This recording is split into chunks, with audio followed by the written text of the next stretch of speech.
Selamat datang kembali di ceritanya Mas Anis. Kali ini kita akan membahas tentang bagaimana strategi atau tips atau triknya menghadapi dosen pembimbing skripsi atau pembimbing tesis yang susah ditemui atau mempunyai jadwal yang cukup padat.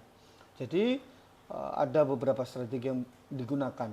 Karena sebenarnya mendapatkan dosen pembimbing yang susah ditemui itu tantangan, tetapi bagi sebagian orang menjadi sebuah kesulitan atau malah menjadi beban mental yang menjadi beban pikiran setiap harinya.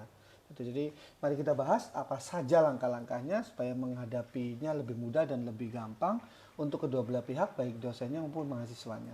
Oke, yang pertama kita buat jadwal yang jelas. Ketika baru ditetapkan beliau adalah dosen pembimbing kamu, maka kamu buat jadwal terlebih dahulu bahwa bertanya, Pak, Bu, kita sebaiknya bimbingan setiap hari apa, jam berapa supaya saya bisa terjadwal menemui ibu setiap hari apanya gitu.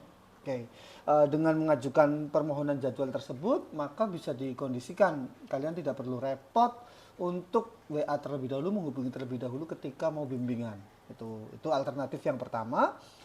Yang kedua, manfaatkan teknologi. Apa sih yang dimaksudkan dengan manfaat teknologi? Jika memang susah ditemuin, jangan lupa gunakan ada teknologi melalui platform Zoom, Google Meet, Skype, atau yang lainnya.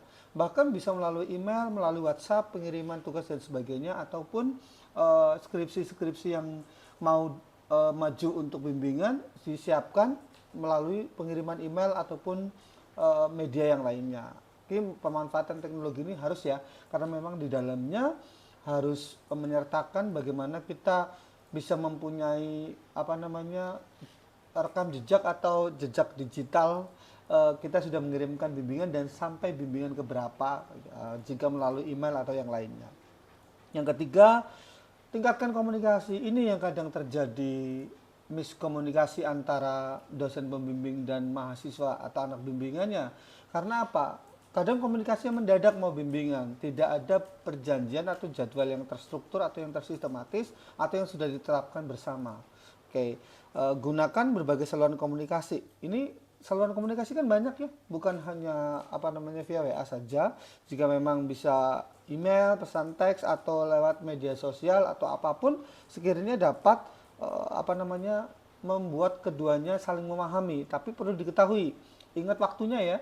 Jangan sembarangan ngirim minta bimbingan jam malam ataupun terlalu pagi sekali, tengah malam, dan gunakan bahasa yang jelas, tepat, dan tetap menggunakan etika kesopanan ketika berkomunikasi walaupun bukan berkomunikasi langsung. Kita yang keempat. Jika tadi yang pertama adalah buat jadwal yang jelas, yang kedua manfaatkan teknologi, yang ketiga tingkatkan komunikasi, yang keempat cari bantuan tambahan. Artinya biasanya ketika dosen-dosen tersebut susah ditemui dan sebagainya, kita perlu minta bantuan koordinator program studi atau kaprodi, ketua program studi, ataupun bisa di atasnya yaitu dekan fakultas tersebut. Kita berada ada di fakultas mana, siapa dekannya. Jika memang benar-benar sulit, kita dibutuhkan PIC atau narahubung yang sekiranya bisa membantu kesulitan kita untuk menemukan atau menemui dosen tersebut sesuai jadwal yang ada. Diskusikan terlebih dahulu kesulitan-kesulitan selama ini ketika dengan beliau itu apa, diskusikan dengan kaprodinya. Itu yang perlu diketahui ya. Selanjutnya adalah persiapkan dengan baik. Nah, ini pastikan setiap kali bertemu dengan dosen, kita sudah siap dengan semua bahan dan pertanyaan. Jadi, jangan sampai bikin kecewa.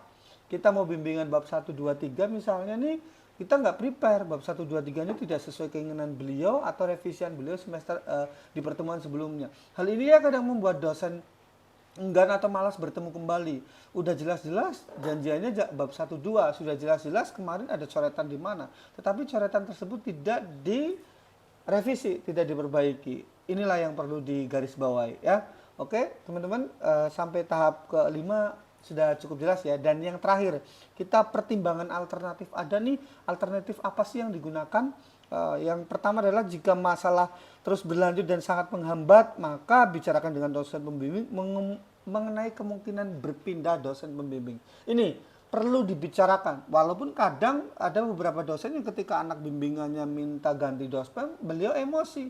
Apa alasan kamu seperti beliau tidak menyadari bahwa ada yang namanya keterlambatan bimbingan, sudah 2 minggu, 3 minggu di follow up minta bimbingan nggak pernah dijawab, cuma dibaca doang. Ini yang kadang kesal sekali bagi mahasiswa ya. Gimana sampai di mana atau dan sebagainya itu tidak terjadwal ataupun tidak terkomunikasikan dengan baik. Pertimbangan alternatif berikutnya adalah pastikan kita mendokumentasikan upaya-upaya yang telah dilakukan untuk menemui dosen sebagai bukti keseriusan kita.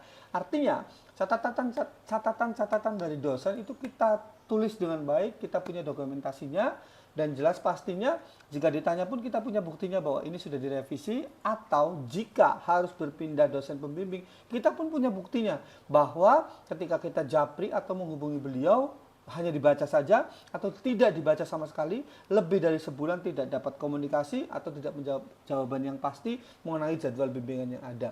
Sekiranya itu saja, strategi-strategi ini bisa diterapkan. Mana alternatif yang didahulukan? Jelasnya menurut saya adalah pembuatan jadwal yang jelas. Dengan jadwal yang jelas sebenarnya tidak ada perlu komunikasi mau datang atau dan sebagainya, tetapi tetap sebelum datang pun harus konfirmasi.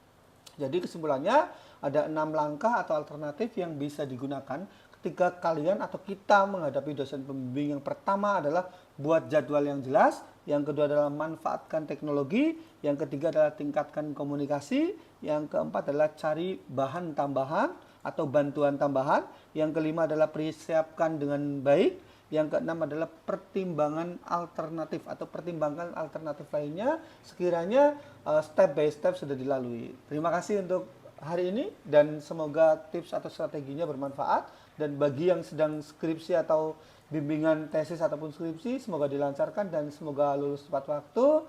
Salam sukses selalu.